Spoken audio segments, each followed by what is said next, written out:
It's our pleasure, as always, at this time on Friday to bring in former coach of the Philadelphia Eagles, Super Bowl winning head coach with the Rams. Dick Vermeil is sponsored by Independence Blue Cross.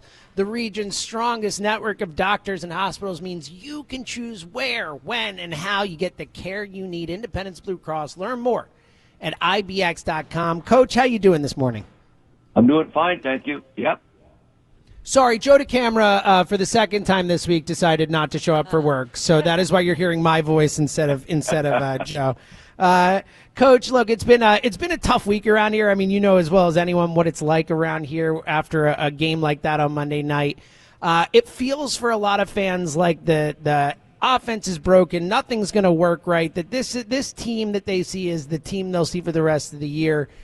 Do you feel that way? Is this team what they are, or can they still get better over the last month? Oh, I think they can still get better. We all have to look back and remember the New York Giants won a Super Bowl after a 9-7 season.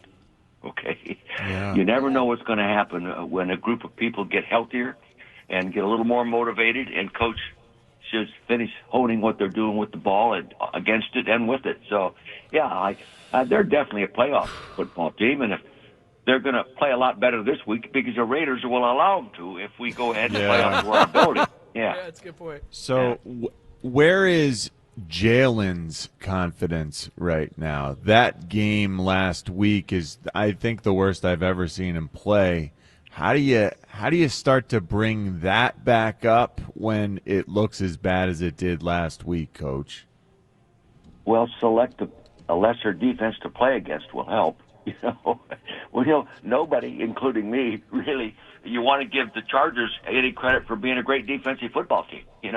They can create problems for any offensive team and any quarterback, and they certainly did it. But that's not characteristic of Jalen Hurts.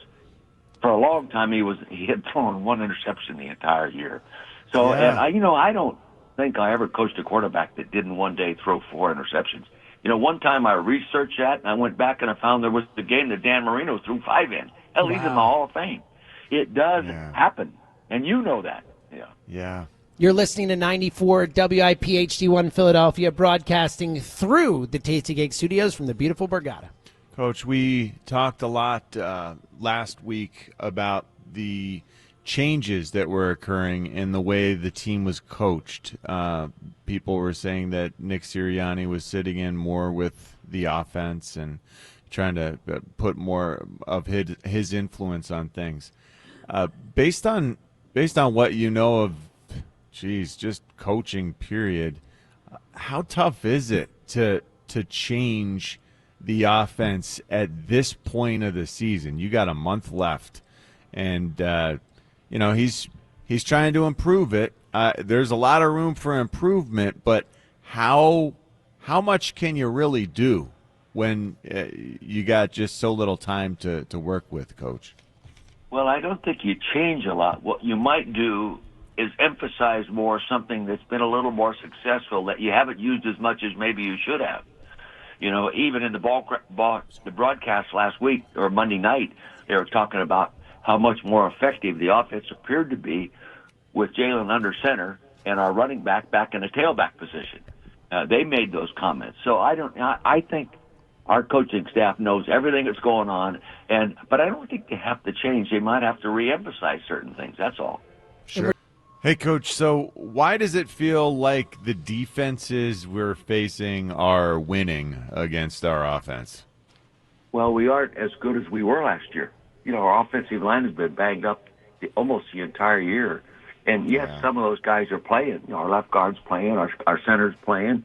We have a different right guard. We have a backup right tackle playing, who I think is playing pretty well. Now, I don't study him like the coaches do, but he doesn't appear to be a major problem. But they're just not as good as they were, And plus, the schedule has been tougher, guys. The schedule determines success of seasons more often than not, unless you're just a dominant team. The schedule wasn't as tough last year. Like I said going in, they played down 10 winning football teams and beat 6 of them. Okay? That's hard to do. That's very difficult to do. So there was a moment. I think it was at the end of the first half or the beginning of the second half on the TV copy, Coach, where Lisa Salters was talking to Coach Sirianni, and he ended up telling her that she asked him something like, did the team play with confidence and joy like you said that you were hoping them to, and he said yeah, they played with confidence and joy. Clearly it didn't feel that way. I just wonder from what everything that you're drawing from, Coach, do you sometimes just have to fake it until you make it? I mean, was that Coach Sirianni just saying, yeah, we played with confidence and joy just because that's the only thing he can hope for right now? I don't even know how I would handle that. The team is in a bad spot. Sometimes, I know it. And I'm sitting here with a smile on my face because I can't tell you how many times I see these coaches interviewed coming off the field, and that's the last thing they're thinking about is talking to some lady on the sideline about what's going on in the season. They've got a million thoughts going through their mind, plus they may even have to pee. Let me get out of here. Yeah, I'll bet. I know, it's just I get a kick out of the responses. I really do. Even like Andy's response last week, it was going tough, but it's hard to give a sincere, succinct answer in that situation when your mind is running at 100 miles an hour in a different direction. I'll bet. So there was we had the tush push play off of it with the quick toss, the tush push quick toss touchdown for 52 yards last week, Coach. And I'm just wondering how often we can quick snap people and try to use the quick huddle and accelerate things like that to use that to our advantage. And how soon does that wear out because teams know exactly what you're doing? Well, that play actually should have been called back. Okay, there was this obvious holding that allowed it to break clean, and no one comments on that. I'm sure that Los Angeles Chargers are complaining to the league that play should not have been allowed to be executed as it was. Our left tackle.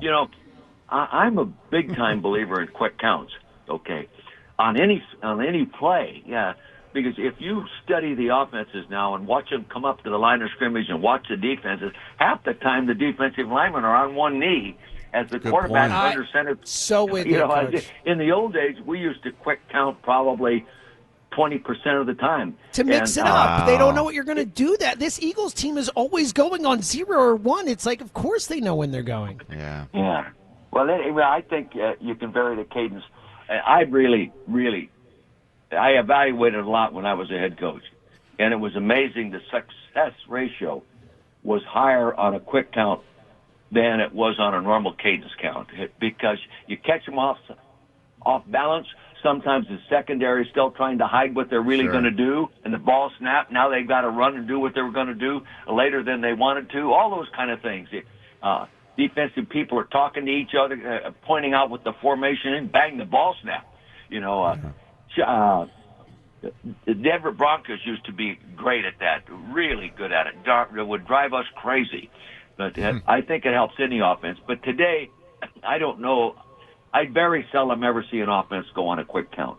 But I thought that play you're talking about, that specific one, was clever. It was great. Yeah, me too. It wasn't, Love it. The holding penalty should have called it back, and I'm glad it didn't. It gave us a chance to win the game, Sure. All right, speaking of winning the game, Coach, what's the computer say? What do you say? What's the prediction for Eagles-Raiders on Sunday? Well, the computer says they're going to win by 18. Okay. Wow, the computer. By 16 points, it says. Yeah. Okay. This is not a good football team they're playing, but you always have to pay respect to this kind of situation because every year I coached, I lost to a football team that we had no business losing to. Yeah. No business losing to, and we did. My last year in coaching, it cost us a playoff berth. We're a good football team. We're an 11-win football team and didn't go to the playoffs because we lost to a team that only won 4 games. And you just got to keep the losers losing. And it's mentally sometimes your team just doesn't believe that team can beat you. This defensive football team, not bad. they can get after you. Crosby gets after quarterback, you know. So we'll be forced to play well, and I really believe we'll play well.